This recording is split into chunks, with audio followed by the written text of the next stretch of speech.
नमस्कार, welcome to career 247। मैं हूं प्रशांत धवन। नाउ पिछले हफ्ते बहुत कुछ हुआ है, मगर एक चीज हम कवर करना भूल गए।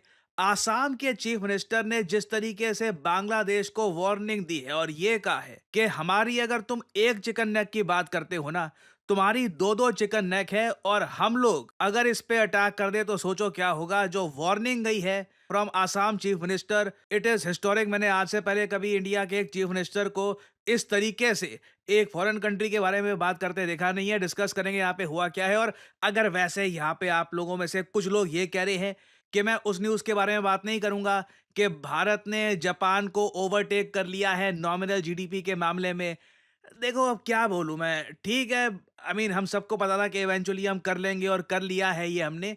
और एट द सेम टाइम देखो, जापान के पास ये है, हमारे पास ये है। मजाक कर रहा हूं, मगर जापान और भारत की जीडीपी पर कैपिटा और ओवरऑल लिविंग स्टैंडर्ड्स में इतना बड़ा फर्क है ना कि इस पर वीडियो बनाने का मन कर नहीं रहा। बाकी आप सब लोग अगर बहुत डिमांड करेंगे तो परहैप्स मैं इसको एक्सप्लोर कर सकता हूं, बट अभी के लिए हम बात करते हैं बांग्लादेश की दो चिकन नेक के बारे में और आसाम के चीफ मिनिस्टर ने रिसेंटली कहा क्या था। नाउ जियोपॉलिटिक्स में मैंने आपको हमेशा बोला है कि पैटर्न को नोटिस करना, कि पैटर्न में क्या हो रहा है। और कई लोग, वैसे मैंने देखा है, मेरी पुरानी वीडियोस को भी क्या फॉलो करते हैं। मैंने रिसेंटली ट्विटर पे एक आदमी को देखा था, उसने मेरी 5 साल पुरानी वीडियो खोज निकाली थी और वहां पे दिखा रहा था वो कि देखिए मैंने वो इंडिया पाकिस्तान 2025 कॉन्फ्लिक्ट के बारे में बात करी थी 2019 के आसपास। खैर मैंने जो एक बस रिपोर्ट थी वो आपको बताई थी, बट पैटर्न हमेशा फॉलो करिएगा। और आप अगर मेरी वीडियोस रेगुलरली फॉलो करेंगे तो आपको काफी हद तक जो भी हो रहा है ना, ये लॉजिकली समझ में आएगा। पिछले कुछ हफ्तों में हमने ये देखा कि पहले तो ये रिपोर्ट सामने आई कि चाइनीज ऑफिशियल्स ये सिलीगुड़ी कॉरिडोर के आसपास आ चुके हैं। चाइना एक वर्ल्ड वॉर 2 एरा के जमाने का एयरफोर्स बेस रिवाइव करना चाहता है इन बांग्लादेश। ऑब्वियसली ये एक बड़ा थ्रेट है भारत के लिए। मैंने आपके लिए एक शॉर्ट भी करी थी अपलोड, जहां पे मैंने आपको ये बताया था कि किस तरीके से बांग्लादेश का यूथ आज के समय, इनकी ढाका यूनिवर्सिटीज वगैरह, वहां पे ऐसे मैप्स बहुत पॉपुलर हो रहे हैं। Greater Bangladesh is becoming a very common idea in Bangladesh universities. और फिर हमने ये भी देखा कि मोहम्मद यूनस के करीबी एक इनका मिलिट्री ऑफिसर है, इसने ऑनलाइन पोस्ट कर दी कि अगर भारत अटैक करता है पाकिस्तान को, यह ऑपरेशन सिंदूर के टाइम में हुआ था, कि अगर भारत अटैक करता है पाकिस्तान को तब बांग्लादेश नॉर्थ ईस्ट में अटैक कर देगा। चिकन स्नैक जो कॉरिडोर है, सिलीगुड़ी कॉरिडोर, वहां पे अटैक कर देगा।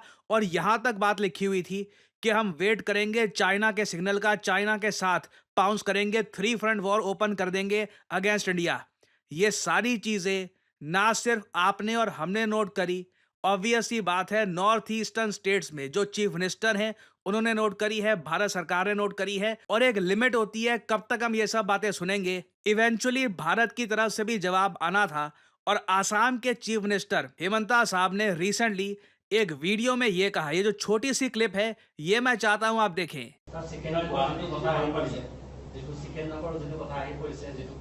তেওঁলোকৰ দুটা চিকেন নেক আছে, আমাৰ ভাৰতৰ এটা চিকেন নেক আছে আৰু বাংলাদেশৰ দুটা চিকেন নেক আছে।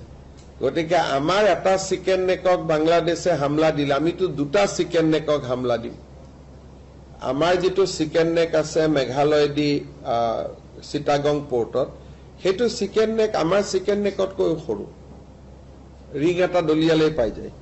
সেইকাৰণে এইবিলাক কোৱা কথা, আমিও আমাৰ চিকেন নেকটোৰ কথা কৈ থাকো যাতে বিভিন্ন টানেল আদি বিভিন্ন আঁচনি ভাৰত চৰকাৰৰ পৰা আমি পাব পাৰো।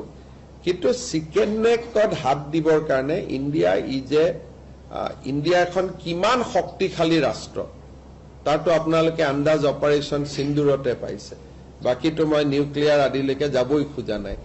বাংলাদেশে মিনিমাম 14 বাৰ মান জনম ল'ব লাগিব যে ভাৰতৰ কিবা হাত দিয়াৰ কাৰণে। গতিকে বাংলাদেশক ইমান গুৰুত্ব দিয়া কথা নাই। ইটস এ স্মল কান্ট্ৰি আৰু ভাৰতৰ লগত তাৰ তুলনা নহয়। बहुत ज्यादा बढ़िया स्टेटमेंट दिया यहाँ पे हिमंता साहब ने, क्योंकि एक बार को लग रहा था कि बांग्लादेश की तरफ से ऐसी बातें ये लोग बोलते जाएंगे, इंडिया की तरफ से कोई जवाब आएगा नहीं। हमने बात बहुत नाप तोल कर करी है। हमने कहा है हम न्यूक्लियर वगैरह तक की तो बात कर ही नहीं रहे। ठीक है जी, वहां तक तो हम पहुंचेंगे ही नहीं। इंडिया एक बहुत बड़ा देश है, बांग्लादेश एक छोटा सा देश है। But at the same time किसी भी कंट्री को ना ये इंप्रेशन नहीं होना चाहिए कि वो सिलीगुड़ी कॉरिडोर को टेक ओवर कर सकते हैं। भारत की जो मिलिट्री पावर क्या है ये पूरी दुनिया ने देखी है ऑपरेशन सिंदूर के अंडर, और ये बात देखिए हम घमंड में नहीं कह रहे। ये एक बहुत ही ज़्यादा लॉजिकल न्यूट्रल पर्सपेक्टिव से भी आप अगर देखो, जिस प्रिसिशन से भारत ने अटैक किया है पाकिस्तान के एयर बेसिस पर, इतिहास में पहली बार हुआ है कि एक ऐसा देश जिसके पास न्यूक्लियर वेपन है, पाकिस्तान की बात कर रहा हूं, जिसके पास न्यूक्लियर वेपन है, उसके इतने सारे एयर बेसेस डिस्ट्रॉय कर दिए गए हों। जो एयर डिफेंस सिस्टम था उनका, वो धरा का धरा रह गया। और अभी तो देखिए और भी रिपोर्ट सामने आ रही है कि S-400 मिसाइल डिफेंस सिस्टम ने पाकिस्तान की टेरिटरी के डीप इनसाइड 300 किलोमीटर के आसपास इनके इलेक्ट्रॉनिक वॉरफेयर के जो प्लेन है, इसको भी गिरा दिया। अभी बहुत सारा सच धीरे धीरे सामने आएगा दुनिया के सामने के एक्चुअली में पाकिस्तान का लॉस यहाँ पे हुआ क्या था और कितना डैमेज इनको हुआ है। बट जो सैटेलाइट इमेजेस हैं, even they are impressive enough. Pakistan Golden Temple पे अटैक करने का प्रयास कर रहा था, फेल कर गया। दिल्ली पे मिसाइल दागा, फेल कर गया। They could not do anything. वो बॉर्डर पे आर्टिलरी शेलिंग कर दी, वो ठीक है, वहां पे उन्होंने लेवल दिखा दिया अपना क्या है। बट एक कहते हैं ना हाई टेक्नोलॉजी जो वॉरफेयर है, missiles, drones, air defence system, वहां पर इंडिया ने ब्रूटली ओवर पावर किया है पाकिस्तान को। तो उसके बाद देखिए बांग्लादेश के जो थोड़े बहुत सपने थे, जो इनको थोड़ा बहुत एक ग्रेटर बांग्लादेश की थ्योरी के बारे में बात कर रहे थे, 80% लोगों का जोश वैसे ही कम हो गया होगा। और बाकी जिसका अभी जोश कम नहीं हुआ, जिसको अभी भी चिकन स्नैक करना है, चाइना, पाकिस्तान और बाकी कंट्रीज के साथ मिलकर 3 फ्रंट 4 फ्रंट वॉर वगैरह, वो सब कुछ बड़े प्लान्स करने हैं, उनको ये बात भी ध्यान में रखनी होगी कि चिकन स्नैक देखो बांग्लादेश की ज्यादा है, भारत की कम है। बांग्लादेश का जो रंगपुर डिवीजन है, यहाँ पे लिटरली इनकी चिकन स्नैक है। भारत अगर चाहे सीधा यहाँ पे स्लैश करना है, we can conquer the entire territory, we can do that. Pakistan तो एक बार को रेजिस्टेंस भी पुट फॉरवर्ड करेगा और न्यूक्लियर वॉर की भी धमकी देगा, काफ़ी कॉम्प्लिकेशंस आ सकती हैं। यहाँ पे बांग्लादेश को कौन बचाने आएगा? No one. फिर ये एक और इनका जो चिटागोंग डिवीजन है, यहाँ पे लिटरली हमने अपनी आर्मी को भेज दिया, टैंक से पूरा एरिया कब्जा लिया। बांग्लादेश के पास कौन सा एयर डिफेंस सिस्टम है, कौन सी एयरफोर्स है, ये क्या कर क्या लेंगे? ये हमारा बस ये होगा कि पाकिस्तान, चाइना कहेंगे कि देखिए छोटे कंट्री की जमीन आपने कब्जा ली, ये तो गलत है वगैरह। बाकी it will be a very easy operation for India. और ये सैड बात है कि हमको ये सब बातें बोलनी पड़ रही है, समझानी पड़ रही है बांग्लादेश को, क्योंकि ऑब्वियसली हमारा ऐसा करने का कोई प्लान है नहीं।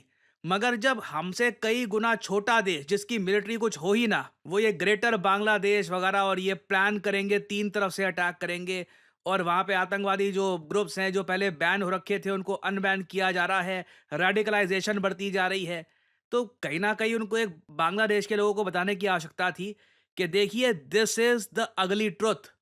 इसको सोच कर ही कुछ स्टेप लीजिएगा जब भी लेना हो। मगर मुझको अनफॉर्चुनेटली बोलना पड़ेगा, मोहम्मद यूनुस के अंडर बांग्लादेश लग रहा है कि करके ही सीखेगा।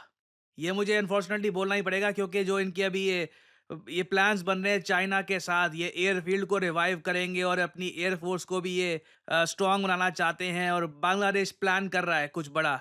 हो सकता है कि इसमें कुछ साल लगे, but definitely this country is planning something big. और इंडिया ने अभी के लिए आप अगर देखो बांग्लादेश की जो रिस्ट्रिक्शंस है हम पर, उसका भी जवाब दिया है। बिलियन डॉलर मैसेज सेंड किया है बांग्लादेश पर, वेरियस टाइप की प्रिविलेजेस जो हमने इनको दे रखी थी कि जी लैंड रूट से आप कर सकते हो एक्सपोर्ट, आप इंडियन मार्केट में भेज सकते हो, आप नेपाल भूटान के साथ बिजली में ट्रेड कर सकते हो। अभी तो हमने बहुत सारी सहूलतें जो दे रखी है बांग्लादेश को, वो हटाई नहीं है। We are still trying to repair the relations with Bangladesh, but जिस राह पे अभी बांग्लादेश चल रहा है, अनलेस मेरे ख्याल से यहाँ पे एक डेमोक्रेटिकली इलेक्टेड गवर्नमेंट नहीं आती, ये मोहम्मद यूनुस जो एक अनडेमोक्रेटिकली इलेक्टेड नेता है, कहीं से आकर यहाँ पर बैठ गए। और अजीब बात यह है, जो लोग मोहम्मद यूनुस को भारत में वेलकम कर रहे थे, कि भारत में लोग खुशियां मना रहे थे कि जी मोहम्मद यूनुस आ गए, बहुत बढ़िया हो गया, शेख हसीना हट गई, इतना टाइम हो गया बांग्लादेश में इलेक्शन नहीं हुए, ये बात अब वो लोग रेज नहीं कर रहे। They are absolutely quiet. So